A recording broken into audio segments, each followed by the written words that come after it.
ಗುರುರ್ವಿಷ್ಣು ಗುರುರ್ದೇವೋ ಮಹೇಶ್ವರಃ ಗುರು ಸಾಕ್ಷಾತ್ ಪರಬ್ರಹ್ಮ ತಸ್ಮೈ ಶ್ರೀ ಗುರುವೇ ನಮಃ.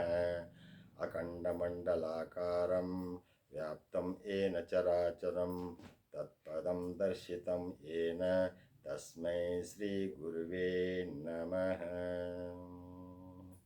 ಸೋಹಂ ಗುರುಭ್ಯೋ ನಮಃ ಶಿವೋಹಂ. ನಮಸ್ತೆ ವೀಕ್ಷಕರೇ, ನಾನು ನಿಮ್ಮ ಹಿತೇಶ್ ಮನೋಹರ್. ನಿನ್ನೆ ವೃಷಭ ರಾಶಿ 2ನೇ ಪಾದದವರಿಗೆ, ರೋಹಿಣಿ ನಕ್ಷತ್ರ 2ನೇ ಪಾದದವರಿಗೆ ತಿಳಿಸಿಕೊಟ್ಟಿದ್ದೆ. ಇವತ್ತಿನ ದಿವಸ ವೃಷಭ ರಾಶಿ ರೋಹಿಣಿ 3ನೇ ಪಾದದವರಿಗೆ ಸ್ತೋತ್ರ ಈ ರೀತಿ ಪಠನೆ ಮಾಡಬೇಕು. ಇದನ್ನು ಪಠನೆ ಮಾಡೋದ್ರಿಂದ ನಿಮಗೆ ಆಯುರ, ಆರೋಗ್ಯ, ಐಶ್ವರ್ಯ ಎಲ್ಲ ದೊರೆಯುತ್ತದೆ ಎಂದು ನನ್ನ ನಂಬಿಕೆ. ಸ್ತೋತ್ರ ಈ ರೀತಿ ಇದೆ. ಲೋಕಾಧ್ಯಕ್ಷ ಸುರಾಧ್ಯಕ್ಷೋ ಧರ್ಮಾಧ್ಯಕ್ಷ ಕೃತಾಕೃತಃ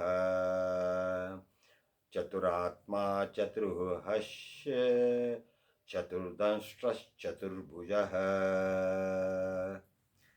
ಈ ಸ್ತೋತ್ರವನ್ನು ಬೆಳಿಗ್ಗೆ 108 ಪಠನ ಮಾಡೋದ್ರಿಂದ ಎಲ್ಲರಿಗೂ ಒಳ್ಳೆಯದಾಗುತ್ತೆ. ನಂಬಿಕೆ ದೇವರಲ್ಲಿ. ನಾಳೆಯ ದಿವಸ ವೃಷಭ ರಾಶಿ ರೋಹಿಣಿ ನಕ್ಷತ್ರ 4ನೇ ಪಾದದವರೆಗೆ ತಿಳಿಸಿಕೊಡಿಸುತ್ತೇನೆ. ನಮಸ್ಕಾರ ಬಂಧುಗಳು.